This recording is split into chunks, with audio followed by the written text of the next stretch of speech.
video sebelumnya aku udah ngasih ya, sambil ngomong ya, maaf. Aku udah sharing video tentang pengalaman aku ta'aruf. Nah, ya, di video kali ini aku mau ngasih tips pertanyaan apa aja ketika kita ta'aruf. Apa aja sih yang perlu ditanyain? Pertama-tama, ta'aruf itu bukan pertanyaan yang kita sampaikan itu bukanlah perihal tentang basa-basi. Kayak misalkan kita lagi chat itu kan nanya lagi ngapain, sibuk apa, no. Di dalam ta'aruf itu nggak ada seperti itu gitu. Jadi ketika kita mengikuti ta'aruf online yang didampingi dengan ustadz, biasanya itu terdiri dari 4. Jadi dibuat grup terdiri dari 4 anggota. Pertama ikhwan, akhwat, ustadz dan admin. Jadi di chat saja tidak boleh berduaan ya. Chat itu diawasi oleh ustadz dan admin gitu. Langsung saja pertanyaan pertama. Asal usul keluarga. Wow. Suku apa saja? Maksudnya suku dari mana? Suku apa? Ras apa? Asalnya dari mana? Itu udah wajib banget, karena wajar banget ketika kita memilih jodoh itu disesuaikan dengan suku yang kita inginkan. Kedua, pekerjaan dan riwayat sekolah. Pekerjaan dan riwayat sekolah itu pekerjaannya apa, di mana, lulusan mana, kampus mana, sekolah mana, seperti itu. Itu iya, itu wajar kalau kita untuk tahu. Ketiga, tujuan ikut ta'aruf itu apa? Iseng? Apa emang tujuannya ingin mencari jodoh yang halal sesuai dengan syariat Islam, yaitu melewati ta'aruf dengan cara yang syar'i, atau apa? 4, tujuan menikahnya apa nih? Ya, menikahnya karena Allah, atau karena nafsu, atau dikejar umur. Nah, itu wajib tahu juga. 5, visi misi pernikahan. Nah, visi misi pernikahan ini penting banget untuk kita tahu ya, karena harus sama. Contohnya aja, visi misi pernikahan itu ada mungkin yang ketika menikah, tiba-tiba aku pengen child free, jadi nggak pengen punya anak. Nah, sementara pasangan satunya pengen punya anak, gimana dong? Yang kedua, tentang tata cara mendidik anak.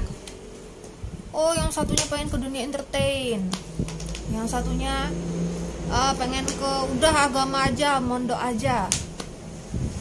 Yang ini di profesinya lebih ke ini banyak banget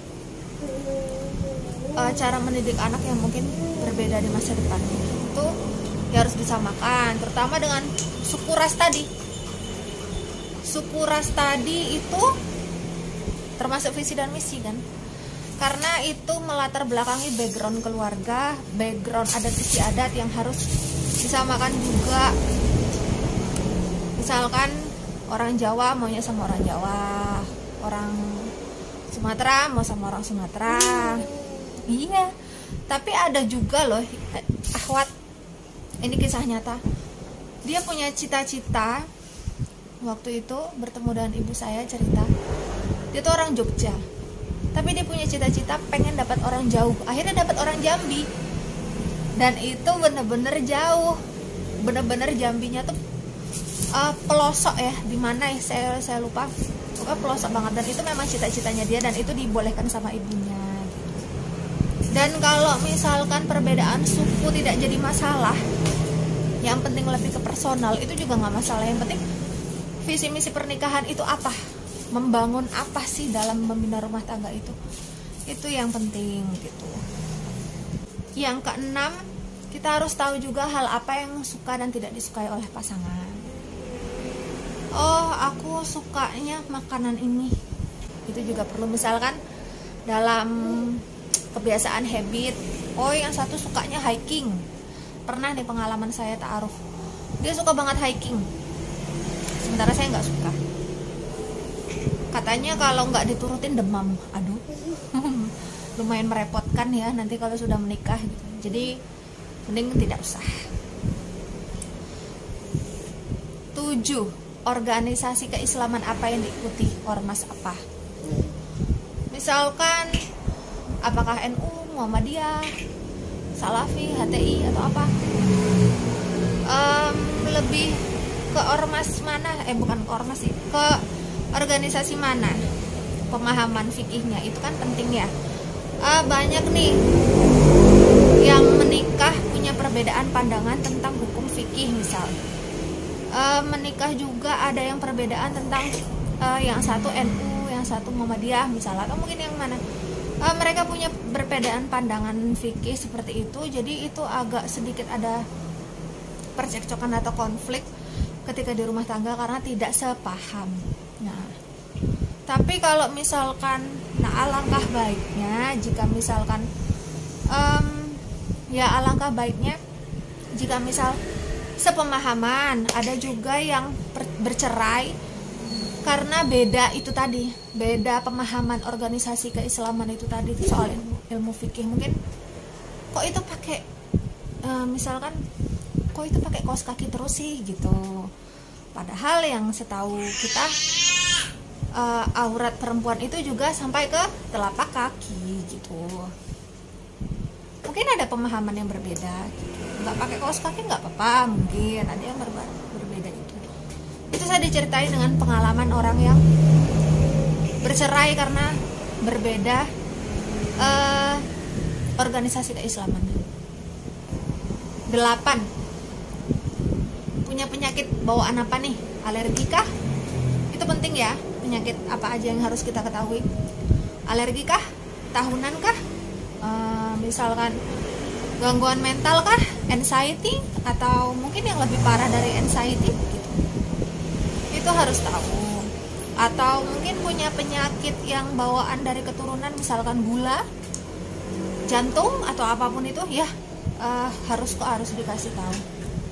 Ketika pasangan ingin tahu ya jujur saja, jangan sampai ketika sudah menikah loh kok begini ya gitu. Maksudnya mungkin ada yang emang kepengennya, mungkin ada yang kepengen tahu penyakitnya gitu, karena untuk persiapan mentalnya dia, apakah dia sanggup, maksudnya apakah pasangannya kelak akan sanggup merawat dia dengan keadaannya yang seperti itu. Nomor 9, apakah ikhwan ada niat untuk poligami? Itu penting juga. Saya juga menanyakan itu, karena ketika saya ikut kajian pranikah, wajib juga ditanyakan apakah ada niat untuk poligami atau tidak. Karena jangan sampai kita yang perempuan, kita tidak menolak poligami di dalam Islam, itu diperbolehkan, tetapi mungkin secara mental atau secara keilmuan, keilmuannya kita sebagai istri, kita tidak bisa untuk dipoligami. Itu juga harus disampaikan. Saya jujur menanyakan itu, dan suami saya mengatakan tidak. Alhamdulillah, karena ilmu saya belum tinggi ya, mungkin sampai bisa rela dipoligami ya, saya belum sehebat itu. 10, untuk akhwat dibolehkan berkarir atau tidak, itu bisa termasuk visi dan misi juga sih sebenarnya. Kalau misalkan yang perempuan, saya nggak mau berhenti bekerja karena prinsip saya udah sekolah tinggi, saya punya ijazah, saya harus memanfaatkan ijazah saya. Ada yang seperti itu. Sementara ada yang walaupun dia sudah mempunyai ijazah sekolah tinggi, tapi dia ingin patuh terhadap suami, juga boleh. Semua antar kesepakatan itu saja. Dan hanya 10 itu saja sih. Nah, ini dari 10 poin itu umumnya kita harus tanyakan kepada calon pasangan kita. Kita harus siap mental. Jadi kalau misalkan kalau misalkan tidak siap dengan yang ada, misalkan karena penyakitnya atau apapun itu, atau mungkin dengan visi misinya tidak cocok, ya sudah, jangan diteruskan. Ingat kata Ustadz Khalid, dan ini juga amanah dari ibu saya juga, saya setuju bahwa cari jodoh itu carilah yang sepadan dalam artian yang kita boleh nggak sih milih fisik. Ini kata Ustadz Umar Mita, boleh fisik itu karena kita setiap hari melihat dia, itu yang menunjang kelanggengan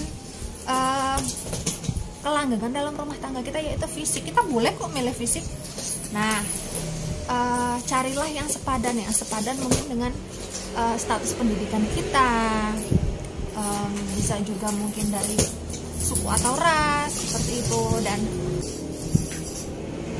dari ekonomi. Jadi misalkan ikhwan jangan mencari jodoh yang misalkan gajinya 3 juta tapi skincare-nya 3 juta juga atau 2,5 juta. Jangan. Carilah yang sepadan, carilah yang mencari yang menerima penghasilan antum yang ya nominalnya segitu, bisa mengelola keuangan segitu gitu. Jadi jangan terbuai dengan kecantikan.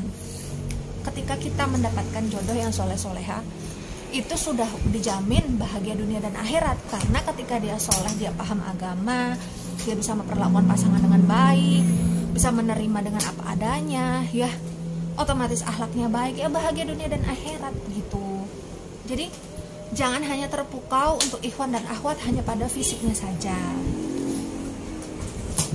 Nah, untuk masalah fisik tadi saya sudah sampaikan, boleh untuk memilih.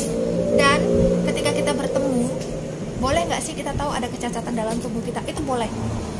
Misalkan kita melewati ustadz atau ustazah, forum seperti ta'aruf seperti itu biasanya melewati wali yang sesama, misal akhwat ya sama akhwat, ikhwan ya sama ikhwan, untuk mengecek apakah ada kecacatan. Lewat ustadz atau ustazahnya juga boleh, misalkan akhwat sama ustazahnya, benar nggak ada kecacatan di dalam tubuhnya? Oh mungkin ada luka bakar, oh mungkin memang ada cacat atau apa yang itu boleh disampaikan. Lihat, kalau dari ikhwan dan akhwat bolehnya secara langsung untuk melihat pasangan tuh hanya dari telapak tangan seperti ini, boleh untuk melihat oh warna kulitnya begini. Ya mungkin bisa bayangan mungkin nanti kulit aslinya seperti apa gitu kan, karena kan menutupi aurat itu boleh diwakilkan. Untuk per-peran tahu penghasilan juga boleh ketika sudah benar-benar menuju ke udah fix, udah setuju, dan untuk memahami lagi berapakah penghasilan dari ikhwan itu sendiri. Dah, segitu saja video dari saya, semoga kali ini bermanfaat. Jangan lupa melibatkan Allah dalam segala hal, termasuk dalam jodoh.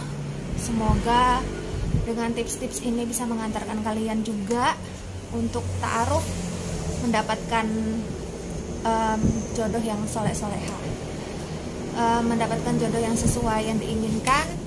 Dan jangan lupa untuk terus istikharah selama memilih calon pasangan itu. Libatkan Allah teruslah. Sekian, wassalamualaikum warahmatullahi wabarakatuh.